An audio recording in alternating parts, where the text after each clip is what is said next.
네, 안녕하세요. 주식은 역시 끼리끼리새의 끼리입니다. 안녕하세요, 여러분들. 자, 내일은 대선이죠. 그래서 휴장인 가운데 오늘 증시는 소폭 빠지고 있는 흐름을 나타내고 있습니다. 장 끝날 때는 코스피, 코스닥 둘 중에 하나라도 빨간불이 켜지길 바라며 오늘의 경제 뉴스 확인해 보도록 할게요. 첫 번째, 고유가 수혜주가 배당이 4%가 넘는다고 합니다. 과연 어떤 기업인지 보도록 하겠습니다. 그리고 두 번째, 올해 안에 자율주행 섹터가 급등할 수 있다고 하는데요. 그 이유를 보도록 할게요. 다음으로 세 번째, 현대차, 기아 최근 들어 많이 빠지고 있는데요. 적정 가격이 얼마인지 확인해 보도록 하겠습니다. 그리고 마지막으로 급기야 6만 전자를 어제 오늘 이틀 연속 보고 있는데 더 떨어질지 한번 전문가들의 시각을 보도록 하겠습니다. 매일매일 주를 위한 경제 뉴스 10분 정리. 오늘은 22년 3월 8일 화요일입니다. 같이 공부하시죠. 렛츠 겟잇! 어젯밤 뉴스를 확인해 보도록 하겠습니다. 에너지 위기 최고조의 미국 증시 또 휘청, 그리고 대선이 하루밖에 남지 않았는데요. 마지막 요새 대전을 현재 펼치고 있다고 합니다. 간밤 미국 뉴욕 증시는 러시아산 원유에 대한 서방의 제재 가능성에 국제 유가가 폭등하면서 인플레이션 우려와 경기 충격 우려가 커지면서 하락을 했다고 합니다. 그리고 그 와중에 나스닥 지수는 무려 3.6%나 급락을 했다고 하는데요. 그래서 개인적으로 오늘 새벽에 나스닥이 마이너스 3.6%인 걸 딱 보고 야, 또 큰일 났구나.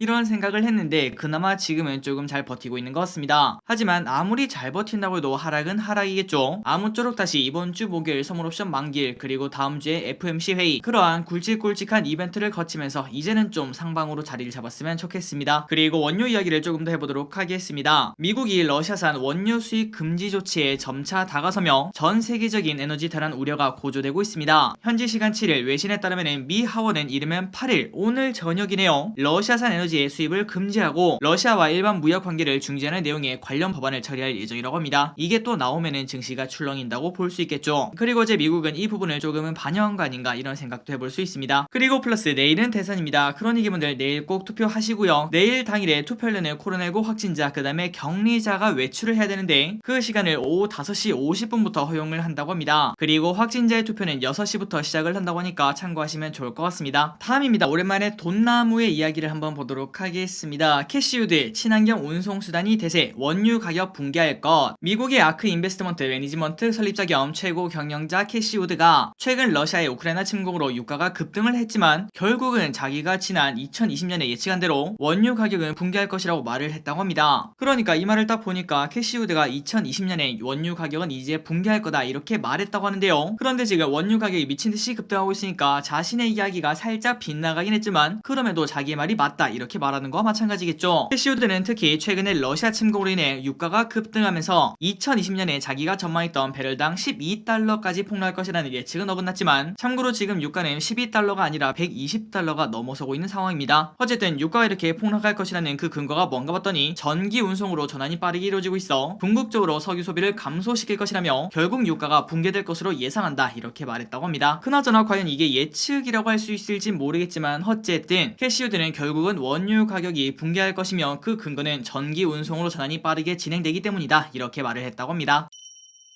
다음입니다. 개인적으로 조금 설렘을 느낀 뉴스인데요. 한번 보도록 하겠습니다. 자율주행 자회사 IPO 등판, 몸값 50조 예상. 미국 반도체 기업 인텔이 자율주행 자회사인 모비라이의 IPO를 위한 신청 서류를 제출했다고 합니다. 자, 모비라이는 이스라엘에 본사를 둔 자율주행 기술업체인데요. 시장에서는 모비라이가 상장하면 기업 가치가 무려 61조 원을 웃돌 것으로 보고 있다고 합니다. 그리고 예로부터 미국에서 큰 기업들이 상장하면 거기에 관련된 기업들이 들썩이는 그런 흐름도 나타냈죠. 아마도 이번에도 자율주행 관련주가 또 한 번 더 들썩이는 그런 흐름이 나타나지 않을까 이런 생각을 충분히 해볼 수 있습니다. 그리고 계속 보자면 자동차 업계에서는 자율주행 기술은 물론 차량용 반도체에 대한 수요가 갈수록 커지고 있는데요. 이런 가운데 글로벌 반도체 부족 현상으로 반도체 업체와 제휴에 나서면서 자동차 업체와 반도체 산업 간 유대는 점점 더 강화되는 추세라고 합니다. 그래서 자율주행 자회사인 모비라이 IPO가 올해 중에 나올 것 같다고 하는데요. 그렇다면 우리가 어떤 기업이 과연 수혜해준지 그런 것들을 미리 공부할 필요는 있겠죠. 한 번쯤 공부해 보시면 좋을 것 같습니다.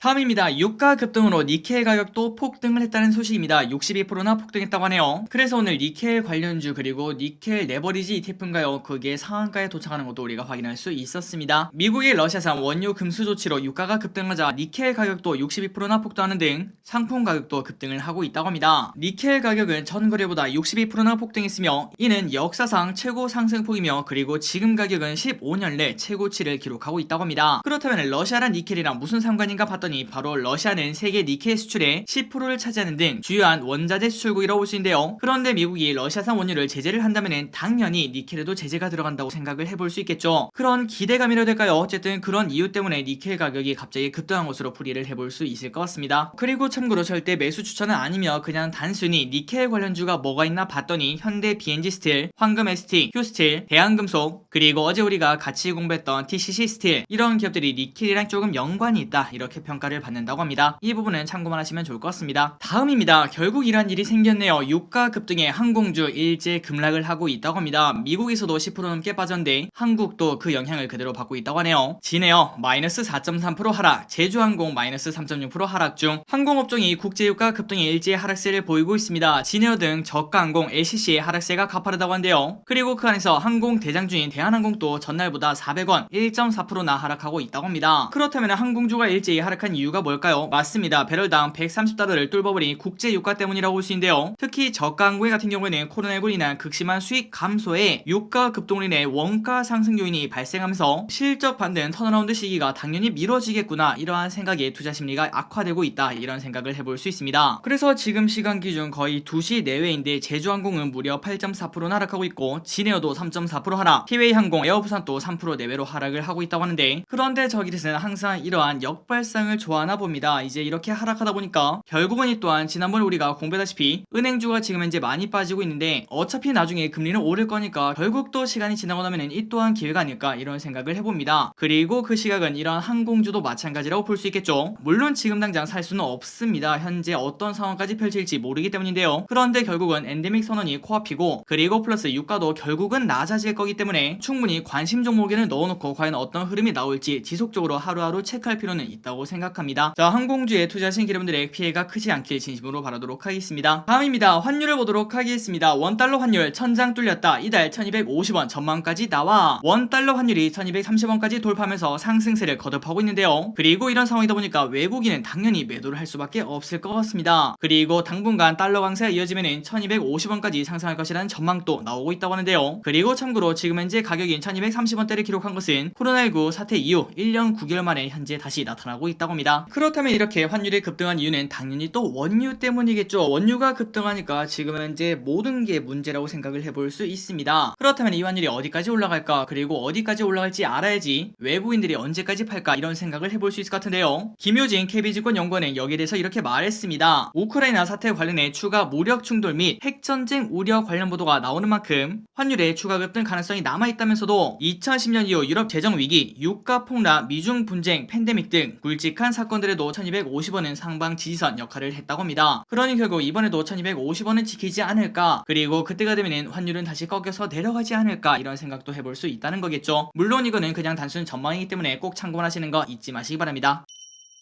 다음입니다. 최근 들어 주가가 많이 떨어지고 있다 보니까 이제 상장사들이 개미를 달래고 있다는 소식입니다. 우리 배당해요. 과연 어떤 기업들이 새로운 배당을 시작했는지 보도록 하겠습니다. 최근 지배구조 이슈가 있거나 아니면 하락폭이 큰 종목들이 주총 시즌을 앞두고 연이어 배당 확대를 하고 있다고 하는데요. 카카오, 효성첨단소재, SM, 베브시스터즈 등 기업들이 사상 첫 배당을 결정을 한 바 있다고 합니다. 그래서 금액을 보자면 이 정도의 배당을 준다는 걸 확인할 수 있고요. 그리고 플러스 SK이노베이션은 대규모 투자를 위해서 무배당을 결정을 했었으나 이사회의 주주가치 제고 필요성을 이유로 결국 배당을 결정을 했다고 합니다. 그래서 주식 배당과 그리고 우선주는 주당 50원의 배당을 결정을 했다고 합니다. 그리고 마지막으로 오스템 임플란트는 주당 300원, HDC 현대산업개발도 주당 600원을 배당해 악재가 컸던 기업들, 이런 기업들이 주저하는 움직임을 현재 보여주고 있다고 합니다. 다음입니다. 현대차, 그 다음에 기아 때문에 현재 골머리를 싸매는 사람들이 많을 거라고 생각합니다. 그리고 저 길도 그 중에 하나인데요. 현대차 주가 왜 이러나 개미들 한숨, 한번 뉴스 기사를 보도록 하겠습니다. 현대차는 최근 52주 신저가를 쓰고 올해 들어 20% 넘게 하락을 하고 있습니다. 그리고 그 이유는 차량용 반도체 공급 부족과 지정학적 리스크 확대가 겹치며 내리막길을 현재 타고 있는데요. 그런데 증권가에서는 현대차의 현재 주가가 저평가 구간이라고 진단을 하고 있습니다. FN가이드에 따르면 21곳이 현재 목표가를 내놨는데 그 평균 주가가 27만 6천원, 무려 21곳이 목표가를 냈기 때문에 이 평균이 절대 의미가 없지 않겠죠. 그럼에도 불구하고 현재가는 16만 8천원으로 지금 더 목표가까지 간다면 무려 50%의 상단이 열려있다는 생각을 해볼 수 있습니다. 진짜 말도 안 되게 괴리가 벌어졌다고 볼 수 있는데요. 그렇다면 증권사 하나하나의 이야기를 들어보도록 하겠습니다. 신한금투는 현재 자동차 섹터에 대한 투심이 차갑지만 자동차 수요는 견조하고 생산 추이도 점진적인 회복세라고 설명을 했습니다. 그리고 삼성증권은 지난달 영업일수가 적었음에도 도매 판매가 전월 대비 7.8% 늘었으며 러시아 공장 가동 중단 영향은 다른 공장이 충분히 만회할 전망이라고 분석을 했다고 합니다. 그리고 마지막으로 DB금투는 최근 들어 러시아 때문에 주가가 많이 빠지고 있는데, 그런데 러시아 지역의 영업이익 기여도는 현대차는 3%밖에 안되고 그 다음에 기아차는 6%밖에 안되기 때문에 최악의 상황이 펼쳐진다고 하더라도 최근 들어 이 정도 빠지는 거는 진짜 말도 안된다, 과도한 우려다, 이렇게 진단을 했다고 합니다. 자, 이런 시각은 저끼리 또 당연히 동의를 하고 있습니다. 물론 지금은 조금 힘든 시간 이렇게 보낼 수 있겠지만, 그런데 결국은 올해가 끝날 때쯤에는 아마도 만족할 만한 그러한 주가 상승이 최소한 나오지 않을까, 이런 생각을 해봅니다. 자, 현대차 그리고 기아차 주주분들 모두 화이팅 하시기 바랍니다. 자, 다음입니다. 이거는 아마도 많은 사람들이 기다리는 뉴스라고 볼 수 있겠죠. 드디어 대기업이 중고차 시장에 공식 진출을 한다고 합니다. 중고차 진출 공식화한 현대차 신차 수준 상품화. 자, 현대차는 출고 5년 10만 킬로 이내의 자사 브랜드 차량에 대해서 200여 개의 품질 검사, 성능 검사와 수리를 거친 인증 중고차만 시장에 공급하는 인증 중고차 시장 진출을 선언을 했다고 합니다. 그리고 플러스 타던 차량을 매각하면 신차를 구매할 때 할인을 제공할 예정이며, 수입차 업체처럼 기존 중고차 매각과 신차 구입을 원스톱으로 처리할 수 있는 길이 열린다고 합니다. 그리고 이게 지금 현재 정말 많은 사람들한테 각광을 받고 있다고 하는데요. 그 이유가 뭘까요? 맞습니다. 물론 모든 업체가 다 그런 건 아니겠지만 사기만 하면 아이고 그거 눈탱이 맞았네, 이렇게 말하는 게 딱 세 가지가 있는 것 같은데요. 첫 번째가 바로 핸드폰이라고 볼 수 있고, 그리고 두 번째가 옛날 용산, 그때도 우리가 컴퓨터에 대해서 잘 모르기 때문에 그런 일이 많았고, 그리고 마지막으로 아직까지도 우리가 잘 모르는 게 바로 중고차인데요. 그런데 이걸 대기업이 한다고 하니까 최소한 눈탱이는 안 맞겠구나, 이런 생각에 많은 사람들이 좋아한다고 볼 수 있습니다. 그리고 플러스 모바일 중심의 중고차 판매 채널도 운영 예정인데요. 견적과 계약, 출고, 배송까지 원스톱으로 진행되며 중고차를 계약하면 원하는 장소로 배송을 해주는 서비스라고 합니다. 그래서 이러한 사업으로 중고차 시장에 대한 전체적 신뢰가 높아질 것으로 예상을 한다고 하며, 물론 중고차 업계에 반발이 있지만 인증 중고차 대상 외의 물량을 경매를 통해서 기존 중고차 업계에 공급하기로 하고 시장 점유율도 제한할 예정이라고 합니다. 그러니까 상생을 한다는 소리겠죠. 그런데 아마도 여러분들 알고 계실 거라고 생각합니다. 이때까지 대기업들이 하지 못했던 이유가 있었죠. 그 이유는 바로 중고차 시장은 바로 생계형 접합 업종에 지정이 되어 있기 때문인데요. 그러니 말 그대로 여기에는 대기업이 들어오지 마, 이렇게 정해놨다는 소리입니다. 그렇다면 야 이거 못하는 거 아닌가, 이런 생각을 해볼 수 있는데, 그런데 다음 주 중 지정 여부를 논의하는 심의위원회를 개최할 예정이라고 합니다. 그리고 아마도 여기서 좋은 소식이 나오겠죠. 그러다 보니까 현대차가 공식화한 게 아니겠는가, 이런 생각을 해볼 수 있을 것 같습니다. 자, 저 길이 또 언젠가 중고차가 살 일이 있다면 당연히 이런 방법을 통하지 않을까, 이런 생각을 해볼 수 있겠네요.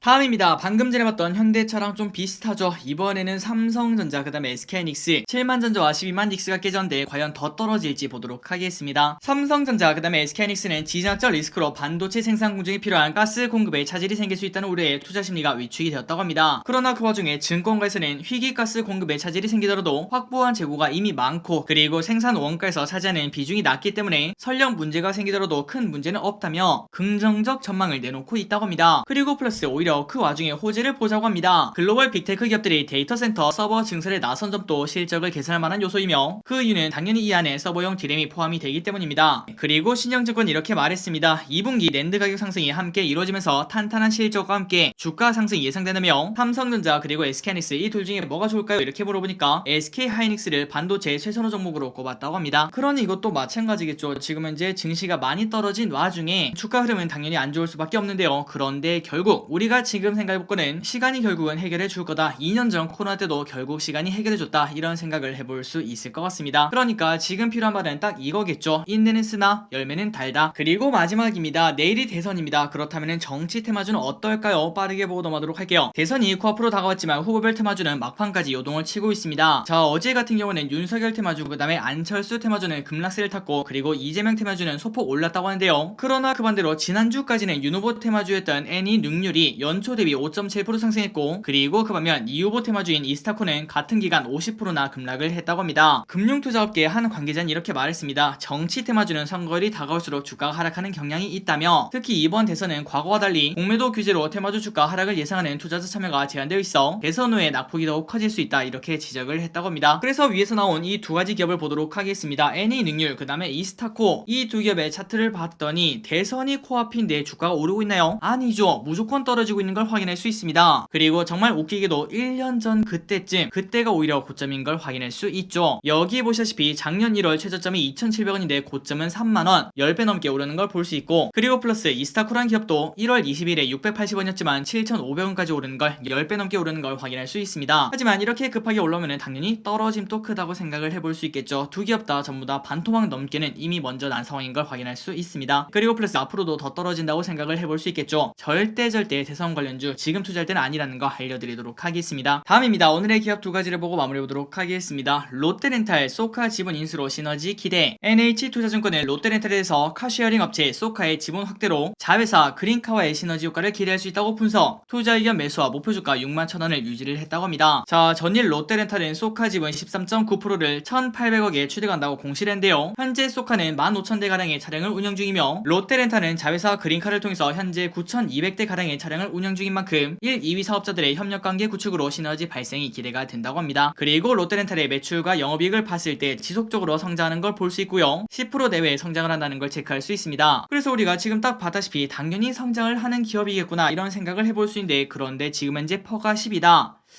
이거는 비싸다고 말하긴 당연히 어렵다고 볼 수 있겠죠. 그래서 우리가 충분히 공부할 필요는 있다라고 생각을 해볼 수 있겠죠. 목표가가 무려 6만원이 넘다고 하니까 한 번쯤 체크해보시면 좋을 것 같습니다. 그리고 마지막입니다. 한전 KPS 국제 유가 급등의 긍정적 영업 환경 기대. 그러니까 유가가 급등하면 수혜를 볼 수 있는 기업이라고 볼 수 있겠죠. 자, NH투자증권은 한전 KPS에 대해서 국제 유가 급등으로 긍정적인 영업 환경이 기대된다며 투자 의견 매수 목표주가 46,000원을 유지를 했다고 합니다. 이민재 NH투자증권 연구원은 국제 유가가 배럴당 100달러 이상인 상황이 지속되면 원전과 재생에너지가 강조되는 방향으로 에너지 정책이 급변할 수 있으며 기존 발전 설비의 효율성 향상이 중요하다 이렇게 말을 했다고 합니다. 그러니까 한전 KPS가 지금 현재 수혜를 충분히 볼 수 있는 상황이라고 볼 수 있으며, 그리고 플러스 올해 추정 실적과 현재 주가를 기준으로 펄을 봤더니 13배밖에 되지 않으며, 그리고 이 와중에 배당 수익률도 4.5%로 매력적인 수준이라고 합니다. 그리고 실적을 봤을 때도 드라마틱하게 성장을 하는 건 아니지만 그래도 어느 정도 성장을 하는 걸 볼 수 있고요. 그렇기 때문에 고유가 수혜주가 배당도 4%나 주니까 물론 상승폭이 엄청나게 크진 않겠지만 지금처럼 증시가 안 좋을 때는 하나의 투자 대안이 되지 않을까 이런 생각도 충분히 해볼 수 있을 것 같습니다. 이 기업도 우리가 또 공부를 해볼 필요가 있겠죠. 자, 오늘의 경제뉴스 여기까지 보도록 하겠습니다. 그리고 플러스 저 기릿을 카카오톡에서 만나뵐 수 있다는 거 이제 알고 계시죠? 카카오톡을 키신 다음에 눈을 누르시고 마이뷰를 누르면 저 기릿을 찾을 수 있다는 거. 여기서 매일매일 우리가 방금 봤던 그러한 리포트, 그런데 우리가 시간 관계상 2개밖에 보지 못했는데요. 하지만 우리가 봐야 되는 리포트가 훨씬 더 많다고 볼 수 있습니다. 그렇기 때문에 영상에 담지 못하는 그러한 리포트를 이 마이뷰에서 확인할 수 있다는 거 참고하시면 좋을 것 같습니다. 이번 영상 여기까지 끝내도록 할게요. 오늘 또 이렇게 같이 공부해주셔서 진심으로 감사합니다. 그리고 내일 꼭 투표하시고요. 지금까지 기리셨습니다. 빠이요.